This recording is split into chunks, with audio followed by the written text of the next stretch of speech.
Magandang araw po sa inyo lahat. Ako po si Banat Bay at ito na nga, mukhang magkakatotoo po yung ating ninanais kaninang umaga na ni-report, di ba? Na kung saan sinabi natin na sana makontempt na po itong si Torre dahil napakawalang niya naman itong tao na ito, napakabastos, walang modo at hindi kagalang-galang dahil sa kanya mga pinagagawa.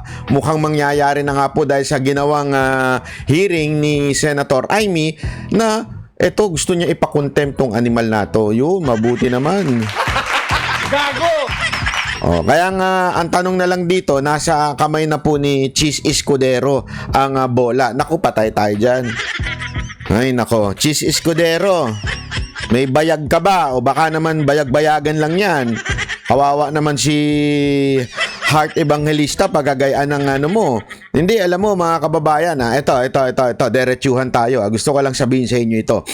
Alam mo mga kababayan, ngayong pagkakataon na ito, maging mapagmatsyag po tayo. Bakit to kanyo? Dito talaga naglalabasan yung mga may prinsipyo at saka yung mga walahong prinsipyo ng mga politiko.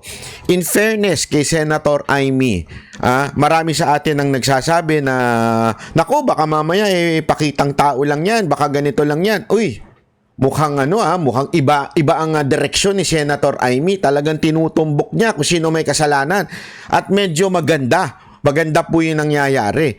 Kaya nga, wag ho naman nating kagad kontrahin.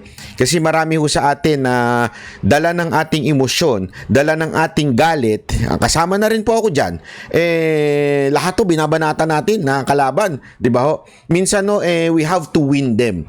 Kaya nga marami ho tayong pinipresenta dito na maaring makatulong po sa mga Duterte sa Senado at ito nga po si Senator Amy, baka isa na ho siya na makatulong. Again, I am not endorsing her o kinakampanya ko siya, pero tulad nga ng nakasulat sa channel na ito at ang tema ng Banateros, pag tama palakpakan, pag mali banatan. Tama po yung ginagawa ni Senator Amy ngayon, na binubulgar niya talaga ang kawalangyaan at kagaguhan ng gobyernong ito. Nakakatuwa sa parte na yan. At ito na nga, isa sa mga gagawin niya, ipapasubpina na niya ho. At nasa kamay na ho ni Escudero. Ano kayang gagawin ni Escudero? Ayan ang update. Sana bago ma-upload itong video na ito ay may gawin na si Escudero. Ito ho yung video. Ito na yung conclusion niya nung after ng hearing. Pero mamaya i-discuss natin yung buong hearing kasi ang dami niyang ni-reveal dyan. Ang dami niya yung ni-reveal. Kasama na po dyan na ni-reveal niya na asa na ang mga Marcos. Alam mo, nagulat ako dun Nagulat ako dun. Pero mamaya pag-usapan natin yan. At ito yung kanyang interview after the hearing. Itong pangalawang hearing. Panoorin po natin. Ang ganda na sinabi niya dito. Ma'am, yung subpoena for cabinet... Uy, okay lang. Yes, marami pong subpoena. Tulad ng sinabi ko kanina, kung ang sigaw ng taong bayan para kay dating Pangulo, Presidente Duterte, ay bring him home, ang sigaw ko naman sa ehekutibo, bring them here. Yon, palakpakan. Para may testigo tayo at maliwanagan. Ayan, kung ang sigaw daw ng taong bayan, bring him home. Meron tayo niyan, di ba? Meron tayong sumblelo niyan. Kung yan ang sigaw ng taong bayan, bring him home. Ang sigaw naman ng mga senador ay bring them here. Bakit? Mga duwag, walang mga bayag. That's the truth. Takot, may tinatago, duwag. Yan o ang katotohanan. Nagtatago sila sa kanilang mga boss nila na si Bersamin at saka si Marcos. Kaya naku po, yan na diretso ang sinabi, bring them here. Yung palakpakan. Mga tao, napakarami pong tanong. Ngayon, dala-dala ko ang iba't ibang subpoena. Pagkahaba-haba po ito, hindi naman siguro covered ang bawat pulis ng executive privilege. Mamaya papaliwanag yan. Yung executive privilege, hindi po cover ang pulis dyan. Secretary lang po dapat yan. And yet, nag-absent si Marbil. Di ba? Marbil, may mga chismis sa'yo. Hindi ako naniniwala doon sa mga chismis na yun. Pero this time, mukhang totoo. Hindi. May mga chismis sa'yo, Marbil . Sa'yo, Torre, isa ka pa. Kasama ka dito. Jing Pajardo na isang napakalabong tao. O, di ba? Sama-sama kayo, pag-umpugin daw kayo ni Senator Amy. O, antay natin kung ano mangyayari. Ang subjudice, andito yung mga sapina para kina Jean Fajardo, General Nick Deloso Torre, ang ating mga sekretary, Special Envoy Marcos Lacanilao. Ang dami po ang dami-daming hindi sumipot, kaya hindi tayo makausad sa atin. Andito rin si General Marbil, ang dami pong sapina. Ang problema ko, talagang kinakailangan pirmahan ito. Dalawa ang pinadala ko kay Senate President Cheese Escudero. Pero nung Lunes pa inaantay ko, hindi pa lumalabas. Ngayon magpapadala ako muli. Sana naman pirmahan at Nako. lumabas na itong sapina. So ayan, malinaw ho mga kababayan ha. Hindi pa po pinipirmahan. Ito kasi yung una, nagpadala na daw siya, hindi pa pinipirmahan ni Cheese Escudero. Nako, Cheese Escudero. Nako. Mukha atang talagang totoo yung sinasabi ng mga taong bayan ngayon na isa kang tagahawak ng red, red wine ba yung binabanata niya o champagne? Champagne ni Madam Lisa. Mukhang naging literal na ikaw ay talagang isang tuta ng presidente. Hindi nga presidente.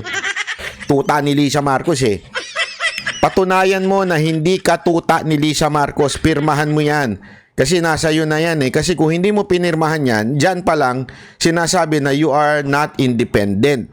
Pero pag pinirmahan mo yan, papalakpakan ka ng taong bayan. Pero pag hindi mo pinirmahan yan, sisiguraduhin ko sa'yo, lahat ng taong bayan sasabihan ka na tuta ka ni Lisa Marcos.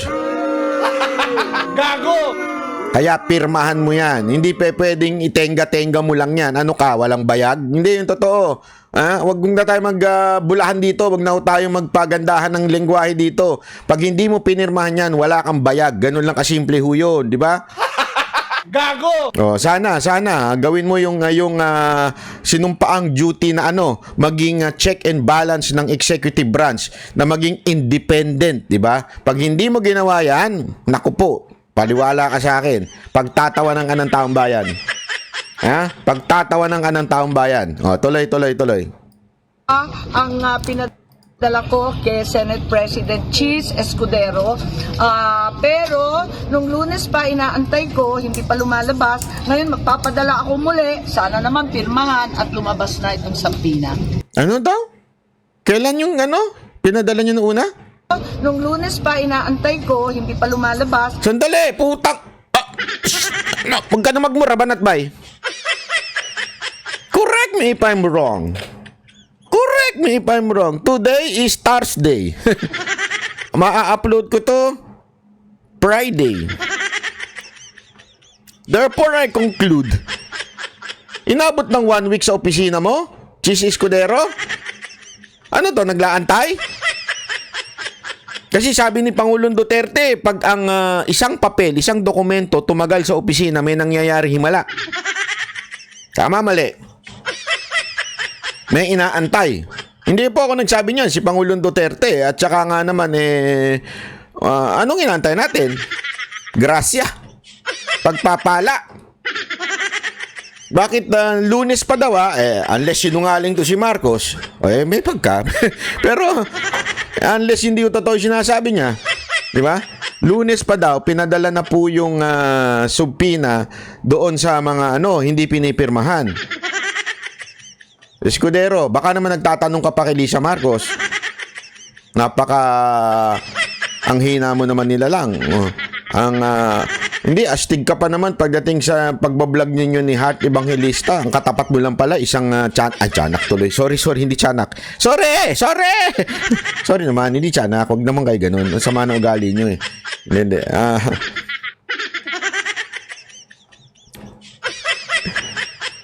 Bakit? Anong arigluhan dyan? Anong arrangement ninyo? Bakit hindi mo pa pinirmahan nung Lunes? Hindi ako nagtatanong lang ako, bakit hindi mo pa pinirmahan nung Lunes? Talaga bang alalay ka lang ni Lisa Marcos? Lunes pa daw ha, sabi ni Senator Amy. Ulitin natin sa bahagi na to. Lunes pa daw. Ang pinadala ko kay Senate President Cheese Escudero. Pero nung Lunes pa inaantay ko, hindi pa lumalabas. Ngayon magpapadala ako muli. Oh. So, ibig sabihin ng muli is same yung pinadala. Kaya nga magpapadala daw siya muli. O, di ba? O, Naman pirmahan at lumabas na itong sampina. O, sana naman pirmahan. O, nako, patay ka. Walang niya ka. Pag hindi mo yan na pinirmahan, talagang balalay ka. O, di ba? O, sige. O, tuloy natin. Ngayon, pag-usapan natin yung pag-usapan natin yung mismong hearing na ganap, di ba? O, pag-usapan natin, ha? Okay. Ito. Ang dami kasing punto dito, ang dami ni-reveal ni Senator Amy dito, ha? Talagang good, hindi, ito, walang biro, good job siya. Good job siya dito. Kasi talagang ni-research niya. At nung siya nagpipresenta, may ebidensya, hindi katulad ni Claire Castro. Parang may tililing eh. Gumaganong-ganon eh, di ba? Gano'n. Mamaya, pag-usapan din natin yung ewan ko kung kambal ba ni Trillanes yan. Pakinggan natin tong hearing, ha? Mag-umpisa tayo kung hahayaan ninyo ng chronological. Yan. Nais ko lang ipakita na sa kaguluhan nung nakaraang taon, sa Mayo pa lamang nagkaroon na ng briefer tungkol sa aresto ni Presidente Duterte. Mantakin mo, Mayo pa lang last year. Ang daming statement ni Marcos dun. Na hindi tayo mag-cooperate. Ganon. Si Secretary Remulla, pagka dumupunta dito, arestuhin namin yan. Yung pala, May pa lang, pinagpaplanuhan na. Yung pag-aresto, hindi ito pinagpaplanuhan yung coordination with ICC. Pinagpaplanuhan na yung pag-aresto, May pa lang. Tingnan mo nga naman, napakabudol nitong gobyernong ito. Di tama yung sinasabi na walang kinalaman ng Pilipinas dito. Ilang beses tinatanggi ng ating mga opisyal, sana narito sila para ipaliwanag. Subalit nag-press release po ang liwaliwanag nung DOJ Assistant Secretary Miko Clavano, May 8 ang kanyang mga press release. At sa kalagitnaan ng kaguluhan tungkol sa PI, yung ating People's Initiative, sa kaguluhan ng Davao at Maisog rallies, ay biglang nagkaroon ng bagong briefer na ginagawa ng DOJ. Nako. Ito ay unang-una, the potential arrest of President Duterte. Ikalawa, ang pagbabalik ng Pilipinas sa ICC. Nako. Maliwanag na last year pa, May of 2024, nag-umpisa na ito. At sabi rito, aware naman tayo na yung policy ay hindi papasukin ng ICC. Pero, posible naman mag-iba. So, yun ang nakakaabala dito. Mayo pa lang, pinaplano na yata ito. At kahit sinasabi ng ating kagalang-galang Secretary of Justice, sana narito siya, sabi niya, labas-masok ang dayuhan sa Pilipinas. Libo-libo sila. Daan-libo pa ang pumapasok na waring di natin nalalaman. Ngunit, kilala ng ating Bureau of Immigration ang ilang ICC, mga tauhan na klaro na pumasok dito. Unang-una, maliwanag, si Maya Destura Bracken. Dumating nung October 4, 2024. Siya ay galing US at interpreter siya nung ICC. Maliwanag po yan. At maliwanag din na dumating siya sa Pilipinas. Ikalawa, andito din yung protection expert para ipagtanggol ang mga testigo. Ang pangalan, William Rosato, dumating sa Pilipinas October 15, 2024. Mahabang pagpaplano to. Nakita din natin na may dumating din na isa pang protection expert at iba pang mga dumating na si Amir John Kasam. Dumating October 20. At yung investigador dumating din sa October 24, siya yung huli. Ang huling ICC na nasa record ko, October 24, Naku. Glenn Roderick Thomas Cala. Naku. Siya naman yung investigador at hindi ko alam kung kompleto na ito dahil meron pang binabanggit na Robin Croft na abogado naman nila at may binabanggit din sa kanilang mga usapin na bagong team ng 3 parating daw ng 19 October. Hindi ko na nakuha yung pangalan pero maliwanag na merong mga dumating na ICC at nagpakilala bilang tauhan talaga ng ICC na may kanya-kanyang espesyalidad. May protection expert, may investigador, may interpreter, may abogado. Klaro po yun at itinira, hindi natin sa sigurado ang binabanggit at sinulat nila sa kanilang immigration papers, Midas Hotel, Raffles Hotel, Nako. Diamond Hotel. Nako. Humingi rin sila ng protection detail and transport sa Pilipinas. Grabe. Diyan pa lang approval ng protection unit. May PSPG pa. Ay putang ina nyo talaga. Sorry pero mainit dugo ko dito. Yung mga meron tunay na threat, lehitimong may mga dokumentong threat, porket kaalyado ni Pangulong Duterte ay tinanggalan ninyo, tapos etong ICC binigyan ninyo, tapos sasabihin nyo wag mamulitika, hidot kayo, mga tangina ninyo. Yan lang ang sasabihin ko sa inyo. Pasensya na sa mura ko mga kababayan, makakatikim ngayon itong mga animal na to. Bakit ganyan, Marbil? Pakisagot nga ako. Kasi ikaw ang final approval ng PSPG, alam mo yan. Ang dami mong tinanggalan. Ang dami mong tinanggalan, lalong-lalo na yung mga Duterte na pro-Duterte. Tinanggalan mo. Kahit nga, di ba, napabalita, kahit yung kay Baste, kahit yung kila Bato, kahit yung kila Bongo, lahat tinanggalan mo Tapos ang ICC bibigyan mo? Ganong kakawalang niya? Tapos sasabihin ninyo, walang koordinasyon sa inyo? Diyan pa lang yung protection na yan Talagang binantayan nyo pa sa hotel. Ano to, mga bata? Walang ano yan Wala pong threat yan sa buhay nila. Wala ang mga threat assessment sa mga yan. Pero yung mga may threat assessment, mga lehitimong may death threat, tinanggalan ninyo? Ganyan kayo kagunggong. So, maliwanag na ang Pilipinas ay tumulong at talagang nagpakita ng partisipasyon. Matagal na ito, Mayo pa, tapos October pa, kaya nagtataka po tayo kung bakit tinatanggi ng ating mga opisyal na may ganito. I also received information na yung ICC personnel pala may agenda, Nako. may mga impormasyon Na? galing sa administrasyon na hinihingi. Ang mga hinihingi nila sa agenda nila, unang-una bank account records June 2016 to 2019 ng isang Peter Parungo. Meron din silang mga hinihingi ng mga blotter, mga Bank account? Mamaya tingnan ninyo magtataka kayo. Paano nila nahingi yung bank account? Napakahirap niyan. Meron tayong bank secrecy law. Diba? Hindi pwedeng basta-basta kunin yan. evidence, radio transmissions sa Police Station 6 sa Batasan Hills, QC.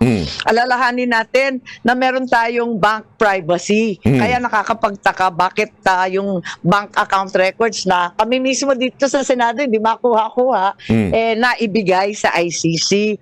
Pati na rin yung mga tactical operations ng pulis. Pati na rin yung records ng East Avenue Medical Center sa lahat ng dead on arrival between July Bawal 2016 to 31, 2017. Ayun na, napakasinungaling talaga nitong Bongbong Marcos na ito. Napakasinungaling mo talaga, Bongbong Marcos.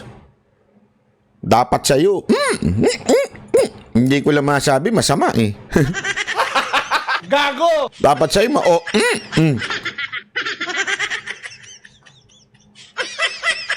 Tuloy-tuloy mo lang pag para di ba? Mantakin mo, sasabihin, we will not cooperate. No, may pagbanta ka pa na pag nalaman mo yung agency ng gobyerno nag-cooperate. Ano to? Hindi, kasi ito yun eh. Di ba? May pagbanta siyang ganun eh. So, ibig mo ba sabihin, nagpalusot sa iyo yung mga ahensya ng gobyerno na nasa ilalim mo? Nilusutan ka? Dalawa lang yun. Tatanga-tanga ka, o mahinang nilalang ka, o baka hindi pala dalawa, pangatlo, baka naman talaga may utos ka. Ganun lang kasimple yun. Tatanga-tanga ka, mahinang nilalang ka, o inutusan mo talaga. Nagsisinungaling ka lang sa taong bayan. Which is which, ika nga. Di ba? Napakawalang niya mo, sir. Napakawalang niya mo. Hindi tama yung ginagawa mo talaga na yan. This is a lantarang pangbubudol, ika nga. Binudol mo na nga mga Pilipino na naging presidente ka, na binudol mo na nga si Inday, pati ba naman ng buong Pilipino talaga ngayon tuloy-tuloy pa rin ang pambubudol mo? Non-stop unlimited budol yan Lahat ng detalye ng postmortem, autopsy, at mga inspeksyon. Sana, ipapatanong ko to sa ating kapulisan. Sabi nga ni Senator Cayetano, hindi naman yan sakop ng executive privilege pagkat hindi naman cabinet rank. Yan. Pero wala sila rito. Bakit nila ipagkakaila ito samantalang fully recorded naman ito? Ang liwaliwanag naman ito. Huwag na tayo magbulahan. Yun. Tapos, itong agenda na sinasabing hiningi, siya rin ang lumitaw sa application for warrant ng ICC prosecutor. Sa madaling sabi, ang kaso sa ICC base sa ebidensyang binigay ng pamahalaan ng Pilipinas. I am asking these questions, I cannot help but wonder, while the administration has been claiming it did not help the ICC, why the prosecutor in his application for the warrant of arrest for PRRD cited the following documents as part of the evidence. Eto na nga, yung paulit-ulit nilang pinagmamalaki, dokumento ng PNP at ibang department, ang drug watch list maintained by the law enforcement, financial and bank records, forensic evidence na nanggaling sa PNP. Mahirap kunin itong mga katibayan na ito. Kahit mataas na opisyal, katulad ng senador, naghahagilap kami ng ganito, wala kami makuha. Paano nakuha ng ICC prosecutor kung sa mga salita at deklarasyon ng ating administrasyon ang sinabi, it will not lift a finger to help the ICC. Bakit? Verbatim. Lahat ng hiningi nila, nakarecord sa agenda, yan din ang lumitaw na katibayan para sa warrant of arrest. Even if you were to... Nagets ninyo? Lahat ng hiningi na napakahirap kunin, yung record, medical record, bank account, lahat po yan. Napakahirap hingin po yan sa nang walang court order. Bakit dito ibinigay ng walang court order? Bakit to? Paano nila nakuha?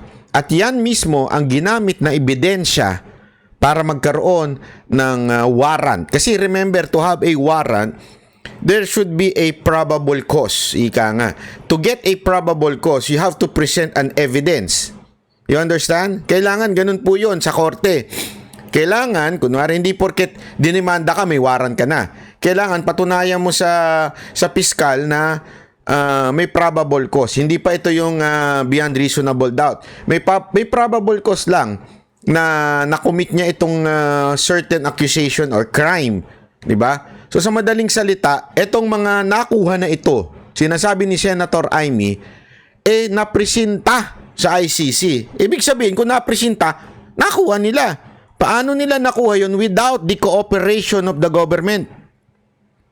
Marcos, ikaw, kaya ako nga pinost na ano ba talaga? Patutunayan mo ba sa buong mundo na isa kang budol? Patutunayan mo talaga na isa kang takusa? Patutunayan mo ba sa buong mundo na wala kang bayag? At ayaw mo pang aminin na ikaw ang may dahilan kung bakit nagkaroon ng warrant si Pangulong Duterte. Ikaw ang dahilan, ikaw may gusto. Unless, again, it's for you to answer. Unless wala kang alam, tatanga-tanga ka, at si Romualdez ang lahat na may pakuno nito. At kinokontrol ni Romualdez, walang iba kung hindi ang mga sekretary ng pamahalaan mo. Ano ang totoo dyan, Mr. Marcos? Assume that there were members of the PNP who helped the ICC prosecutor in an unofficial capacity. Why were these not detected by our intelligence officers? Yun. I find it very hard to believe. Malaki po ang budget sa intelligence. Tignan po natin. Ang NSC, sana nandito si Secretary Anyo. Wala din. Limpak-limpak na salapi ang ginagastos ng Pilipinas Nako. sa OP, NSC, DND, Nako. AFP, ang Ang Philippine daming confidential funds yan, intelligence funds. Hindi nga tinatanong ng kamera yan eh. 'Di ba? Yung camera ko ano, isa lang ang tinanong na confidential funds, yung inconfidential. Dito pala malalaman mo ng pinupolitika eh. 'Di ba? Ang dami pong confidential at intelligence funds ang nasa gobyerno. Iba't ibang agency ng gobyerno. Pero isa lang ang kanilang inuusig. Isa lang ang kanilang sinasabihan, dapat ipaliwanag nyo saan ginamit yung confidential fund. Kung hindi mga putang inang tatanga-tanga itong mga congressman natin, lalo na yung si Bigoting Comblo, di ba? Kung hindi naman tatanga-tanga yan, mantakin mo confidential funds, tatanungin mo kung saan ginamit. Bakit di mo tinatanong yung lahat? Bakit Vice President, Office of the Vice President lang? Kasi nga namumulitika kayo kasi utos-utusan kayo ni Romualdez, speaker ninyo. Yan ang katotohanan. Huwag na kayo magmaangmangan. Inuutusan lang kayo. Sunod kayo na sunod. Magkano kaya bayad sa inyo? Hindi, ako nagtatanong lang ako sa inyo. Magkano ang bayad sa inyo? At putok kayo ng putak tungkol sa confidential funds ni VP Sara Duterte. Na alam nyo naman bawal yan sa batas. Bakit? Confidential funds nga eh. Kahit mismo si Ombudsman Martires sinasabi niya, hindi dapat tinatanong yan. O, di ba? Tanga kayo eh. Sunod kayo ng sunod sa speaker ninyo. Anong kapalit? Ako nagtatanong lang, ayuda o pera? Suhol o ayuda? Anong sagot dyan? Bahala na kayo sumagot. Tanong yan eh. Di ba? Army, may hiwalay. Air Force, may hiwalay. Navy, General Headquarters. Lahat ito, hindi nila nalaman. Parang naman mahirap intindihin. Totoo ba na right in front of their faces, hindi naman nila nakita lahat ito. Mahirap talaga paniwalaan. At eto pa, meron na din tayong case build-up na narinig. At andito tayo, yung case build-up ng DOJ. Kanina, nag-umpisa tayo doon sa briefer. Mayo pa lang yon. Pagkatapos ng briefer, nagkaroon ng maliwanag November 4, Department Order ng DOJ na nagtatatag ng task force to investigate, create a case build-up, and file the appropriate criminal charges. So, klaro na yun. And sana, andito yung DOJ para sabihin kung yung task force nga ba, in-interview sina Senator Laila De Lima noon, Attorney Colmenares, and Commissioner Palpalatok. Yan lang ang gusto natin malaman. As a matter of fact, may nakita tayong bago. March 6 nitong taon na to, may memo ng accomplishment report nitong case build-up na to na humihingi ng additional 90 days. Kasi ang sabi nila, hindi pa daw sapat, hindi pa daw klaro, hindi maliwanag. Humihingi sila nung umpisa ng nakaraang buwan, 90 days pa sana. So, sana yung DOJ i-confirm nila, there already was a legal team. In fact, there is an allegation na pati private legal team, magbabayad sila para mag-draft ng complaint for murder against those responsible for the death of 3 nationals in the Davao prison. Kung may case build-up, may draft of the complaint, why did we still have to cooperate with ICC and Interpol? I wanted to verify kung totoo nga na yung DOJ pinagtatanggol yung ICC jurisdiction in the cases before the Supreme Court. It appears that the DOJ is arguing there is no investigation or prosecution in the relevant EJK cases. But In fact, sila mismo, may task force, meron ng report, may hinihingi na ng mga private lawyer, meron na ring Quadcom sa Kongreso, merong Senate Blue Ribbon Committee. Ano ba naman ito? Mismo si Solicitor General talagang umatras na sa pagtatanggol ng posisyon na yan kasi ang sabi nga niya talaga namang meron ng case build-up mismo sa ilalim natin sa building na ito sa DOJ. Nako. Kaya hindi po katanggap-tanggap. At any point, kung ang ating mga kasamahan may idadagdag, pakisabi na lang po. Pero eto pa, narinig natin na mayroong Oplan pursuit. Pakita na lang na inaamin at pinagmamalaki ni General Torre. Yan. Sabi niya, Ito ang dapat talagang unahin sa lahat na ikulong, i-contempt. Etong si General Torre. At ang ganda nga sabi ni Senator Cayetano mamaya sasabihin niya yung ano niya na 'di ba pagka nanguhuli lagi si Torre, dapat utusan natin si Torre na hulihin si Torre, 'di ba? Yan po ang dapat. mamaya, tuloy natin.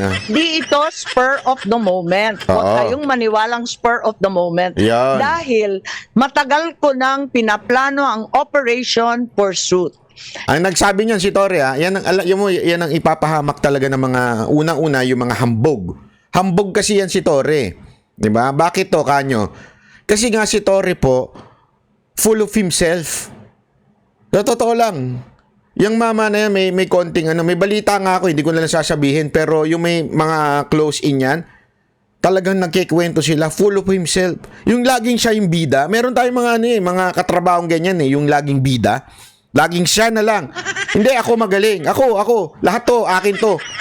Eto, dahil sa epal-epal niya, akala niya kasi nakikita niya siguro sa social media niya, tingnan mo, pinupuri ako ng mga gago, oo, di ba? Hindi niya alam yung mga nagpupuri sa kanya, mga troll yun ni Marcos. Oh, di ba? So, pinupuri siya. So, pumasok sa utak niya nga to. Tignan mo na, ang galing ng ginawa ko sa pagkadala ko dito kay Duterte sa dahig. Naku, papa-interview ko. So, nung in-interview siya, ayan, pinagyabang niya. Hindi ito spur of the moment. Pinaghandaan ko to. Ako dito, architect dito. Ako nag-ayos lahat. Akin to. Ako dito, bida-bida dito. Oh, ayan, napahamak tuloy siya dahil sa pagiging mayabang hambugero nitong maman to. Napahamak siya sa feeling niya, siya talaga ang magaling. Ayan, napahamak na nabuking na pinagplanuhan na pala to noon pa. So, lumalabas, sinungaling si Marcos. Di ba? Dahil nga sa pagiging hambugero nitong maman to, yun ang problema pag hambug yung bibig na yan, dapat yan, tinatapalan ng tape. Okay, hindi. Pero okay na rin yan. At least na-booking namin. Ayan. Sige. Pwede natin ipakita. Ayan. Laksan lang po yung volume. Laksan lang natin yung volume, please. Lakse!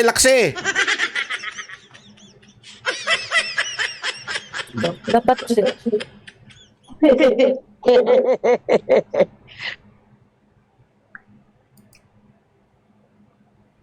Hello, check.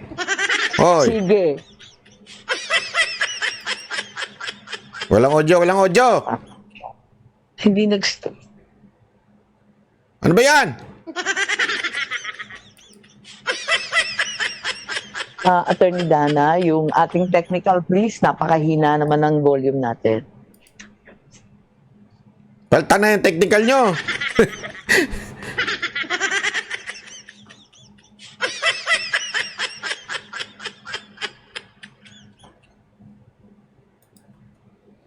Paano yung kasi kailangan niyo po talaga siyang ilipad sa daig no matter what on that day. So paano po ibinabasa inyo ni PNP Chief Marbil na how did he say that to you na no matter what we need to fly the former president to the Hague and we need to implement the ICC arrest warrant? Arrest him and bring him to the Hague. Yun lang. Simple as that.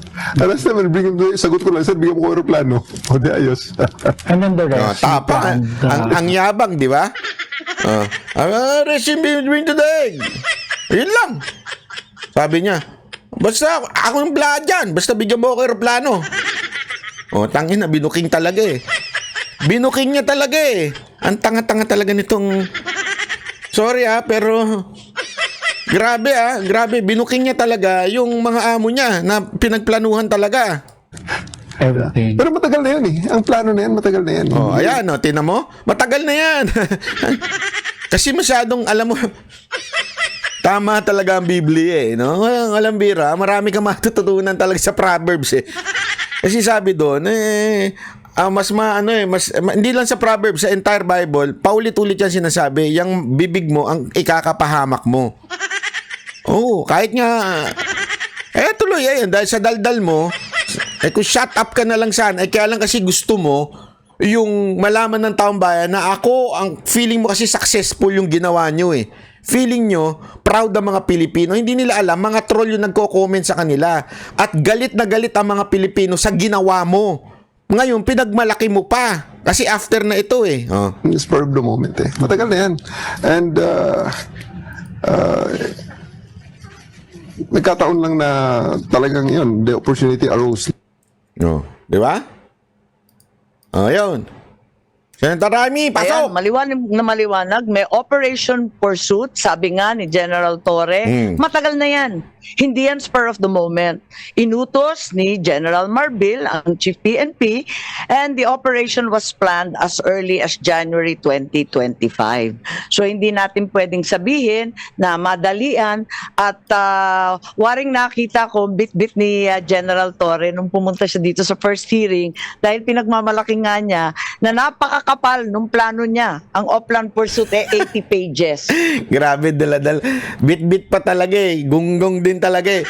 Bit-bit niya talaga yung plano niya eh. Pagyayabang niya ha, dadalhin ko ito para pagmalaki. Hindi niya alam ikakapahamak niya yun. Ganun ewan ko, ano man tawag mo dyan kay Torre? Bit-bit niya pa eh. Walang yan talaga nga naman, kabobo nitong mamang to. Sorry lang pero that's the truth. Mahina utak eh. At maliwanag na ang PNO had prepared a secret plan, Oplan Pursuit, to detain PRRD, including scenarios of arresting him either in Manila or Davao. It also contained maps of properties of the former president, his partner, his allies, with arrows labeling the nearby streets where the PNP could access the property. Sana hihingi ako ng kopya nitong 80-page plan called Operation Pursuit. At gusto ko rin sana malaman, katulad ng sambayanan, kung kailan nag-umpisa to.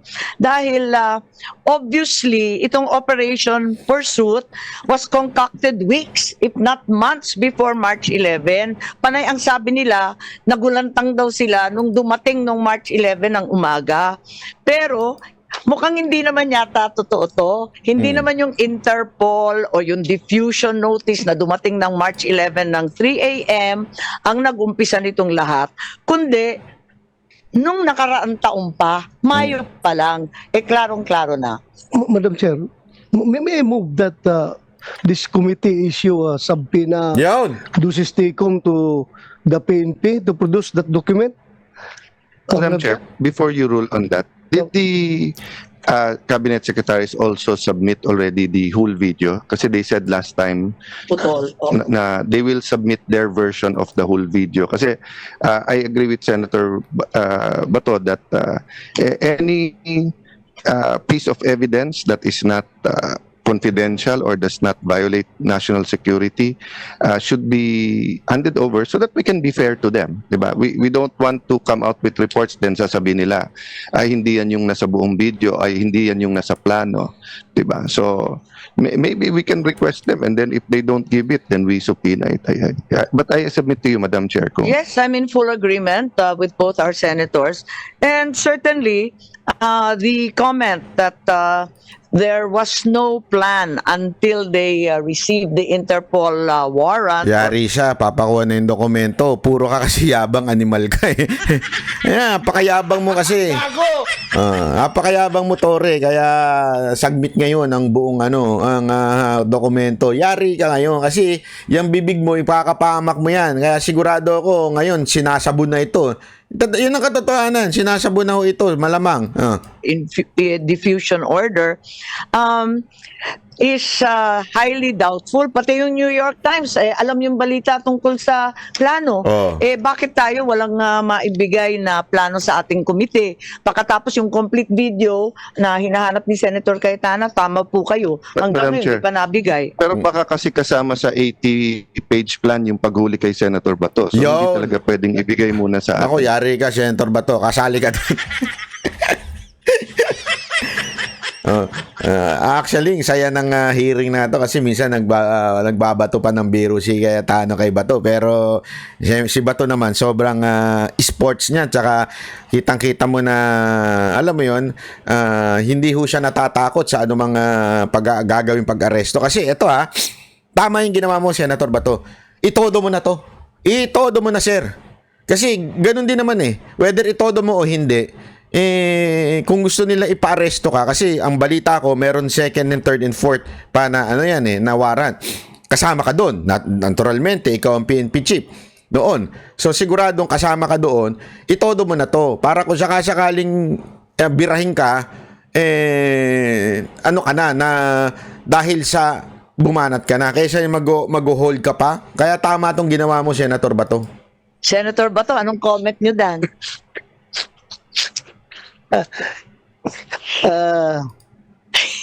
I'm waiting. Magkapit bahay tayo O sige.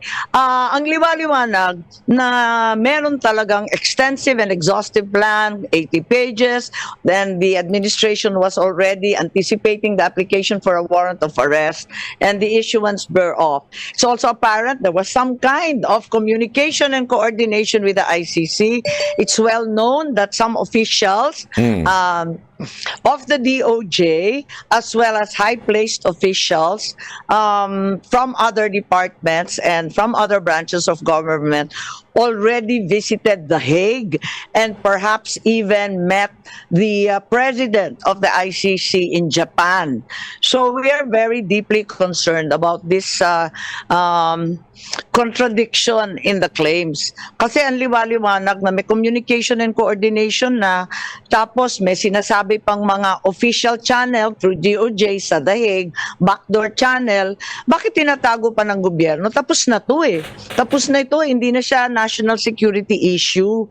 How could the administration have known for weeks, if not months, in advance that the ICC will issue a warrant of arrest if, as claimed by the Secretary of Justice, the country was not communicating with the ICC? Parang hindi ka panipaniwala na gulat naman tayong lahat.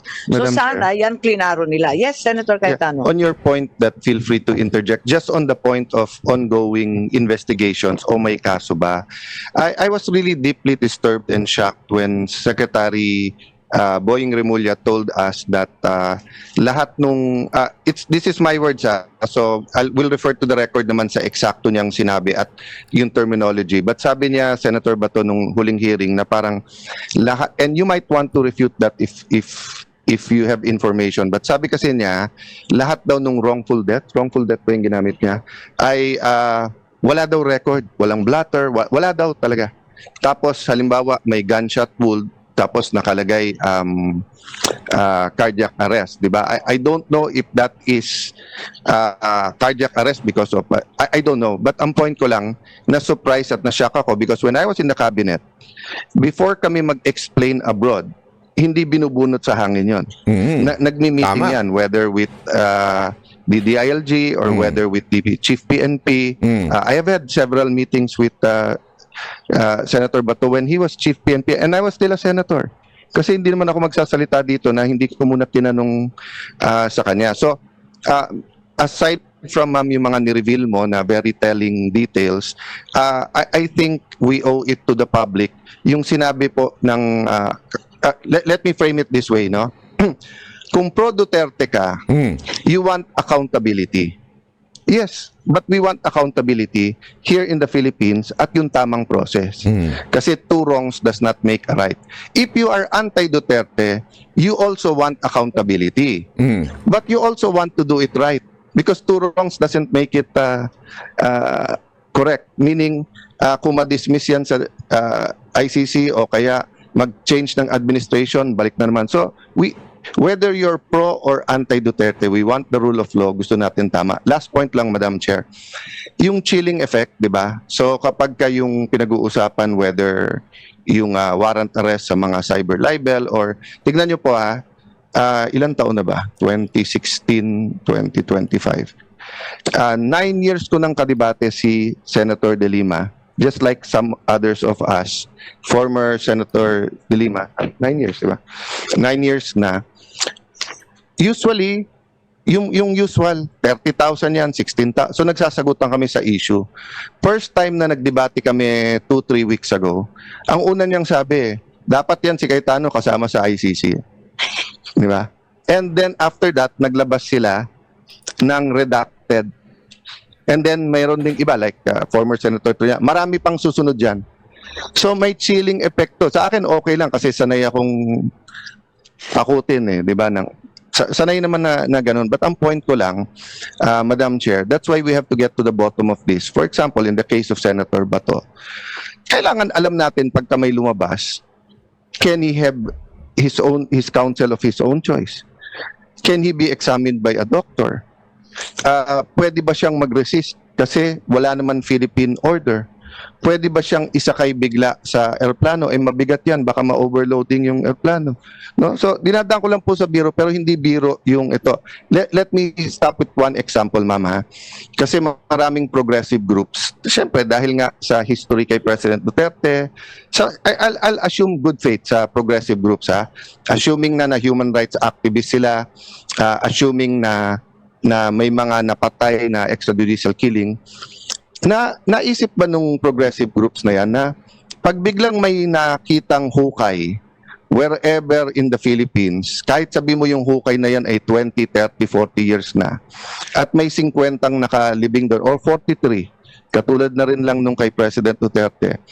Tapos ang sabihin nung kung sino man, let's say retired military or retired intelligence officer, Sir, mass grave nung komunista yan. Pinatay yan during 2012. Nung pinatay yan, 2012, may ICC pa. Payag ba tayo na yung mga progressive group, pati yung mga congressmen na progressive group, ay bigla na lang kukunin, isasakay sa airplano, dadalhin sa Hague, na hindi sila makakapunta sa Philippine courts?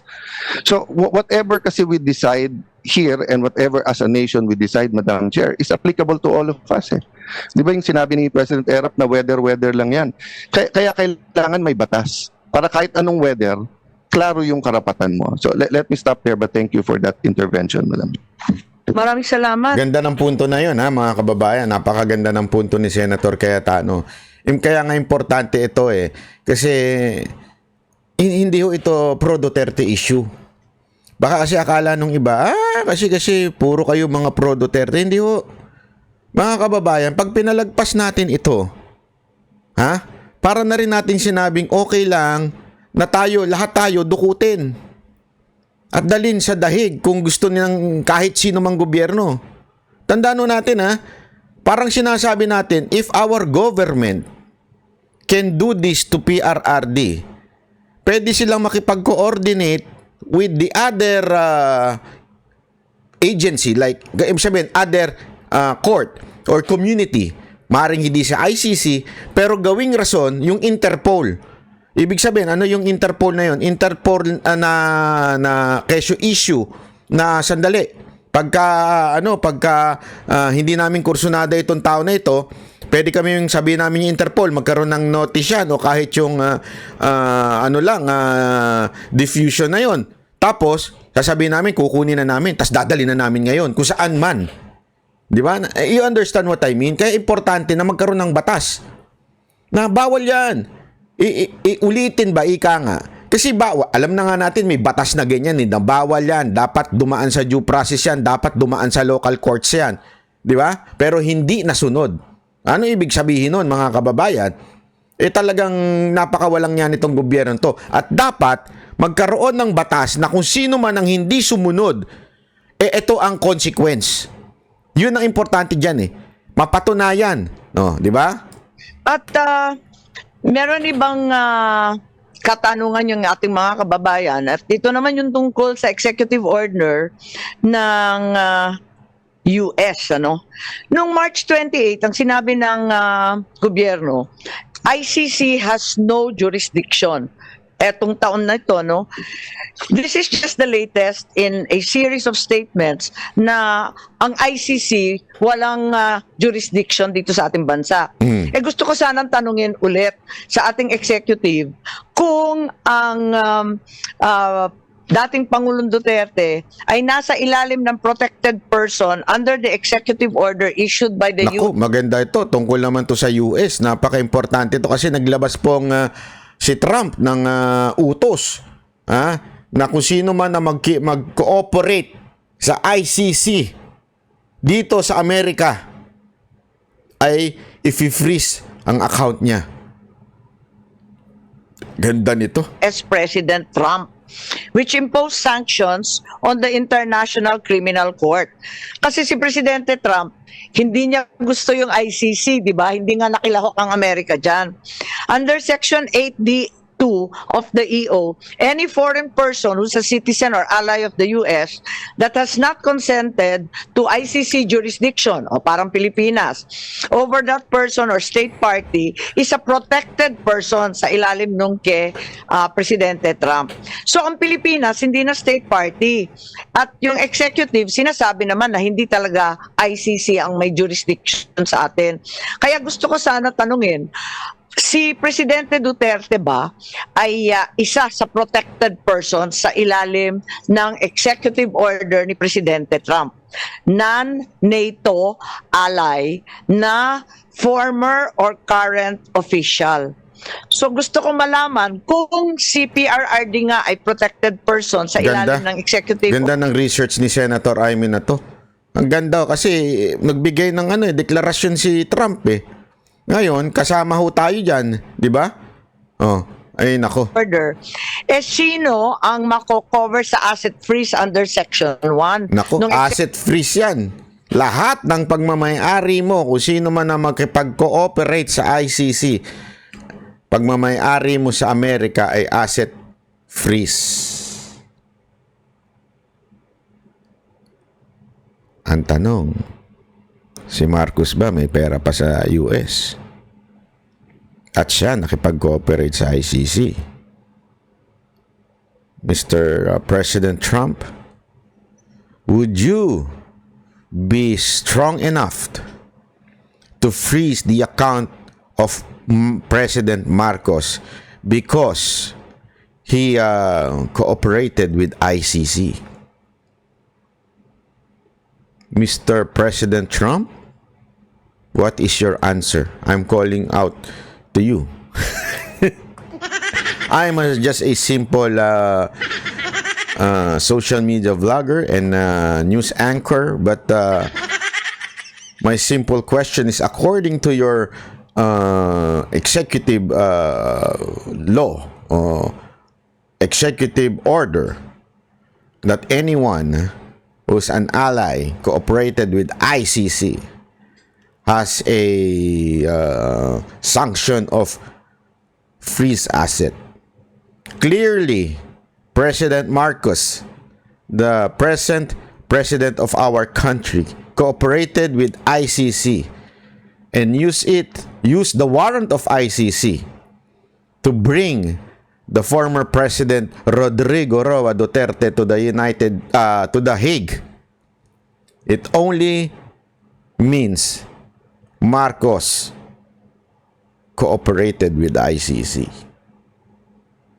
Will you be true to your executive order and freeze his account? Nako. executive order ni Presidente Trump. Pwede bang parusahan ang mga sumapi sa pag-aresto katulad ni General Torre? Anong mangyayari kina Garma at kina Leonardo? Kasi ang pagkaalam natin, yung iba sa kanila at yung pamilya nila ay nasa Amerika na. Ayan ha. Tingnan nyo to ha. Nalinaw to. Nasa Amerika na daw. O yung pamilya na ito. O ito mga to, di ba? Tapos pati si Torre daw. Pero hindi niya binanggit dito si Marcos. Ha? Hindi niya binanggit. Sakop ba sila nung executive order ni Presidente Trump? So, yan ang mga katanungan natin kasi lumalawak na lumalawak itong pagsisiyasat natin. Umabot na sa US kung saan alam natin nagtatago sila. Kaya Nagtatago daw sila. O, yung sila Garma. O. Pero, hindi, ito, tanong lang naman to. Hindi kaya yung sila ay kasama na si Marcos doon? At si First Lady? Hindi natin alam. Hindi natin alam. Basta sila. Then, tinutukoy niya si Garma. Kayo naman, no? Masyado naman madumi yung malaro ang isip ninyo. Hindi kasi hanggang ngayon wala pa daw live si Lisa Marcos. Hindi natin alam kung nagtatago nga naman yun doon. Hindi natin alam. Ha? Hindi ko alam yan. Ha? nag-aalala ako ano ba nangyari rito. So, paano yun? Gusto ko sana ipaliwanag ng ating justice, pero wala sila. Kaya justice lang po tayo. Pero importante po to. Ngayon, yung administrative arrest, may DOJ local opinion, legal opinion raw, na lumabas noong November 21, 2024. Nakita po namin ito nasa website ngayon, nag-disappear na. Hindi na siya nandun. At ang liwanag doon sa legal opinion na mismo yung DOJ USEC na sumulat nito, ang balita ko si USEC Chan, the DOJ does not consider an Interpol red notice an arrest warrant. Ang liwanag naman doon. At sinabi rin na the Philippines cannot deport your own citizen. Yun. Ang liwanag ng pagkasabi. Grabe mga dokumento ito. Galing mismo sa gobyerno. Ang liwanag. Ito, kaya nga alam mo, galing na. Ako, napabilib ako ni Senator Amy dito. Again, I'm not endorsing her to be, endorsing her as a senator, ha? Pero napabilib niya ako dito kasi talagang kumpleto. Pag nagpresenta siya, malinaw, kumpleto yung mga papel. Ito, sinasabi dito, napakalina. Although, doon sa kanina, medyo umiwas na naman siya sa kapatid niya. Na dapat sinabi niya, since si Marcos ang talagang punot dulo nito, dapat i-freeze ng asset ng mga Marcos sa Amerika. Kaya lang, baka damay din siya. Di ba? Hindi natin alam. So, eto naman, malinaw na malinaw po na sinasabi ho dito na ayan, yung asset na yan ng itong dokumento na yan ay isang evidence na hindi pwedeng isyuhan ng hindi ang red notice ay warrant. Di ba? Hindi ho yun. The ICC, again, no jurisdiction. Then the ICC warrant could not have been the basis for the arrest. Kung yung red notice o diffusion is not a warrant of arrest, ang tanong ko, ano ang legal basis ng aresto? Ngayon, ang sabi ng gobyerno, yung turnover to the ICC was a surrender. Surrender na po to under Article 17. Ayan. So, nagbago na. Hindi na daw arrest yun. Surrender na daw yun. Kita mo katarantaduhan talaga ng lintik na gobyerno to. Hindi na daw arrest yung ginawa. Sumurrender na daw si Duterte. Ay, gago talaga, no? Ang problema, eto, pakinggan natin. Pakinggan natin. Of RA 9851 and the Rome Statute, walang pakialam sa Rome Statute kasi hindi na nga tayong member. I need to point out that before they can actually surrender PRRD, they have to arrest him to have him in custody. If there was no warrant issued by the court for PRRD's arrest, does that mean that it was an administrative arrest? Was the administrative arrest valid? Was the DOJ or whoever ordered the arrest empowered under 9851 to effect an administrative arrest? Nakakatuwa kasi kanina nabasa ko lang sa dyaryo, Ito, maganda ito. Tama-tama. Kasi yung paglabas nitong statement na to, tama, na yung spokesman ng ICC, Dr. Fadi El Abdallah, sinabi that the surrender of former Philippine President Rodrigo Duterte of the ICC to the ICC was a decision entirely made by the Philippine government. Ang linaw nun. Ito yun, no? Ayan yan eh. So, sinasabi ho, na entirely, nililinaw, the surrender of former President Rodrigo Duterte was a decision made by the Philippine government. Ito na nga yung sinasabi nating paulit-ulit. Di ba ho? Napakawalang bayag naman ng gobyernong ito. Ayaw pang aminin na sila talaga ang may gusto na isurrender si Pangulong Duterte sa The Hague o sa ICC. Ang dami pang palusot. Sumusunod kami sa red notice. Sumusunod kami sa we are no longer part of the ICC. Claire Castro, wag kang fake news. Ang linaw-linaw ho dito. Mismong ICC nagsabi, wala kaming kinalaman dyan. Sinuko nyo sa amin ito.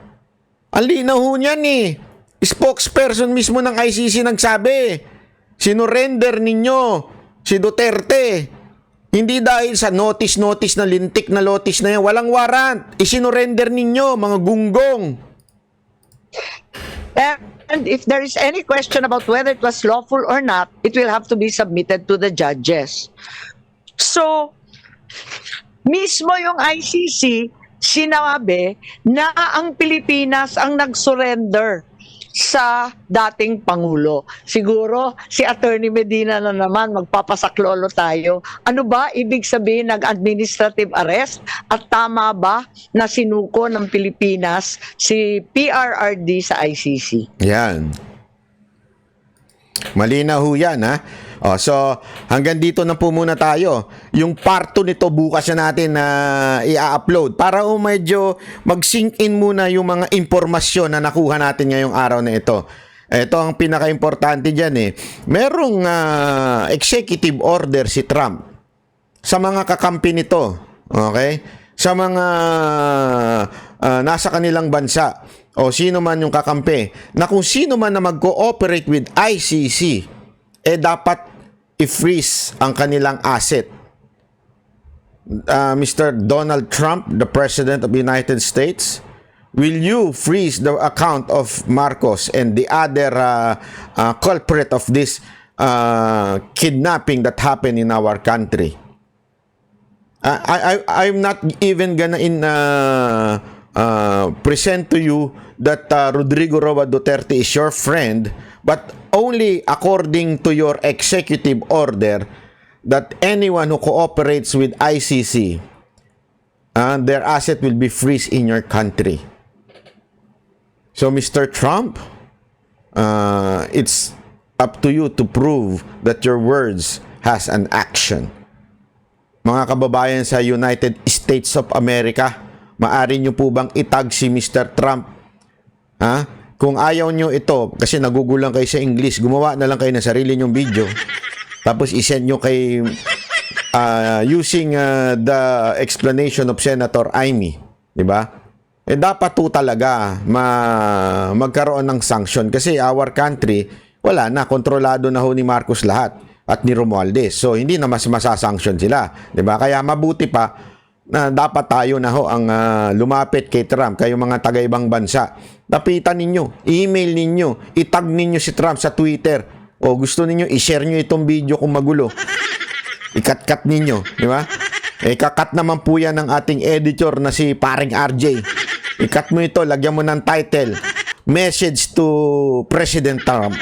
Tayo na, magugulo sila yun. Sigurado ako, mawiwindang si Trump pag napanood niya to. Who the hell is this banat by? Cancel his visa. Mr. Trump, I believe in you. Sabay ganun I believe in you. Hindi, I believe. Okay, nampanya ko yan si Trump. I campaign for you, Trump. Don't worry. Be happy. I believe in your, as a matter of fact, I admire what you're doing right now. Exposing the lies of the FBI with religious persecution, everything. I even campaign for you. Anyway, hanggang dito na lang po muna tayo, ha? We'll have a second part kasi napakahaba nito, napakaganda ng sinabi ni Senator Amy at mga revelasyon dito At kaya sa susunod natin i-discuss ito. Okay? Maraming salamat po. Ako po si Banat Bay. Sana po mag-like, share, pa-member po kayo para suporta ninyo na maging independent po ang mga banateros. Magpa-member po kayo sa mga channel. Dahil yan po ang dahilan kung bakit hindi po kami nababayaran, dahil kayo po ang nagbabayad sa amin through the membership and through the views. Kasi ako, sa totoo lang, marami nga nagsasabi, pinagkakakitaan nyo yung vlogging. Aba, natural. Aba naman, kung hindi namin to pinagkakitaan, sa kami kumukuha ng pera. You understand the logic? Wantakin mo kung walang views to. Tapos, kung ano, nakabili kami ng kondo, dating nakatira sa Kubo. Nakabili ng kondo, pero wala naman siyang viewers. Ibig sabihin, hindi siya kumita sa YouTube, pero nakabili siya ng kondo. Nakabili siya ng kotse, pero wala siyang kita sa YouTube kasi wala kang nanonood. Anong tawag mo doon? Di ba yarang vlogger? Kami po, ito'y lehitimong negosyo ang YouTube. Lehitimo ito. So kung kumita man kami dito, it's because lehitimo yung aming ginagawa, di ba? O at least dito kami kumikita, hindi galing sa mga politiko. O, kasi yung mga iba dyan, pinaparabagang pinasasama. O, tingnan mo na, pinagkakakitaan yung vlogging. Ano gusto nyo? Pinagkakakitaan yung mga politiko. Mas mabuti ng kumita dito kaysa kumita kami sa mga politiko. Di ba? Tama, mali. O. Nagpapakatotoo lang tayo. Kasi kita mo yung mga tanso vlogger, wala namang viewer. Bakit madaming pera? Binibigyan ho ni Yan ang Banateros, boses ng ordinaryo Pilipino. Banateros ay walang makakaawan.